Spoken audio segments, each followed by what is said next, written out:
Hey guys, how you going? Hope you're all doing very well. This evening I'm going to be doing another movie review. This movie is a horror film from Canada, English language, released in the year 2020, directed by Amelia Moses, and this film is called Bloodthirsty. So Bloodthirsty is about this woman. She has hallucinatory issues, so she has to have medication for this, and she's also a superstar. So her stardom is from music.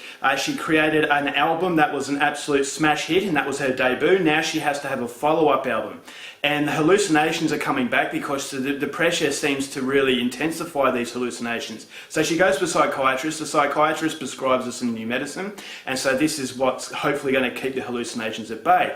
But then in order to create that follow-up album that's just going to be as good as the debut, she enlists the help of a producer who's had a very checkered past. Now, this main character's best friend doesn't want her to do this because this guy's checkered past involves a murder that he was accused of. And so he seemed to be very extreme in his methods, but he actually gets the results. And so this lady, she takes her best friend with her to this very remote mansion owned by this producer, and this is where they're going to start on the new album. But then things start to go very strange because as each day goes by, this main character gets a desire to eat meat, and she's not a meat eater, and she hasn't been a meat eater for a very long time, but that desire becomes so intense that it's too much to resist. And so something's happening to her as a person which might be putting those around her in grave danger. So what that danger is something you're going to have to find out for yourself, because that's as far as I'm going with my synopsis. Now my thoughts on Bloodthirsty.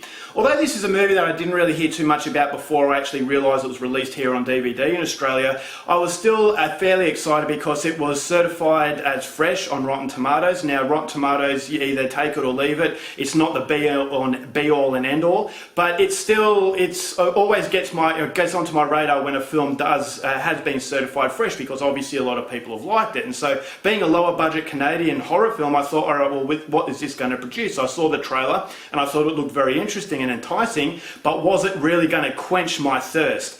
And so after watching the film, I will say that I was actually quite disappointed by this movie. I thought as though it was lacking any real heart, but I will say that there are likeable qualities to the film that makes it worth watching at least once. But unfortunately, because it doesn't really have that beating heart and that evolution of a really interesting story, it just makes it for one-time viewing only. And the fact that it was certified fresh on Rotten Tomatoes, I thought to myself, am I missing something? Because it just didn't really hit me hard as hard as I really wanted it to, and as hard as I expected it to. Now, to start off with, this is a film that does have double meaning. It's a symbolisation of other things. I'm not going to give anything away, but I like those kinds of horror films. And there's a vague sort of presence as far as that symbolism is concerned that makes it very intriguing, and that very mysterious quality to this movie I actually thought it maintained my interest. Got the main character who's going through these hallucinations. I thought, her medication was keeping that at bay, but when she meets the producer, all of a sudden there was that strange connection that begins to intensify, and as each thing intensifies, I thought it's a snowball effect, and what is going on? There's definitely a secret behind this mansion, but what is it?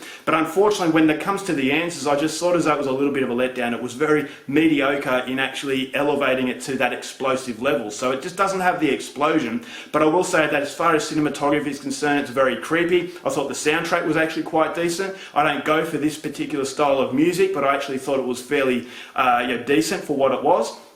And the acting was fairly decent as well, especially this producer. He's a very mysterious man, and the way that this actor portrayed the character, I thought, kept the mysterious quality about him and made him very dangerous. And the fact that you didn't know whether or not he was evil or not, or maybe it's just your psychological sort of response and it's that paranoia, it makes it even creepier. And so there is a strong level of suspense to the film, and it goes for an hour and a half, so it's really not outstaying its welcome. And so it knows what it wants to do as far as the fluency and getting to the point is concerned, but this is ultimately where it comes to my problems. And the problem is that the characters are just not that interesting enough, and the overall story, you're asking yourself, why do I care? And unfortunately, the answer to why do I care is that you don't really have an answer to that. You don't really care. And so the characters, there's vague sort of symbolism in the film, but the vague symbolism is a little bit too vague, and so it doesn't really capitalise on that interest. The characters are very vague, but it doesn't really capitalise on the characters, and so you're constantly thinking to yourself, all right, well, I'm watching something But why am I watching it? Why am I watching this? And the reason why you're watching it is because it captivates you through the atmosphere. But as far as the contents, as far as the guts are concerned to a film, it's lacking.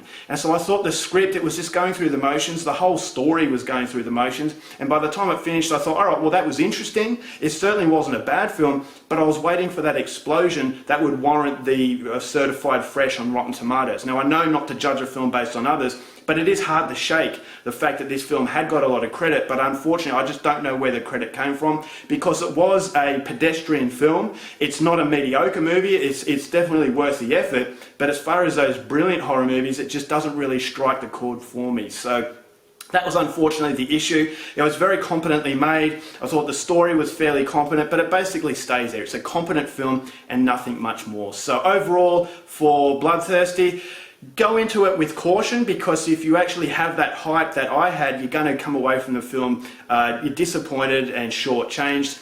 But as I said, if you go in there with the right expectations, maybe you get a little bit more from it. So Bloodthirsty is an interesting film, but doesn't really capitalise upon it, and it left me feeling a little bit disappointed. As a result of that, I'm going to give this film 2.5 stars. Alright guys, that's it for my review. Hope you enjoyed it. Till next time, keep watching movies, and I'll see you later.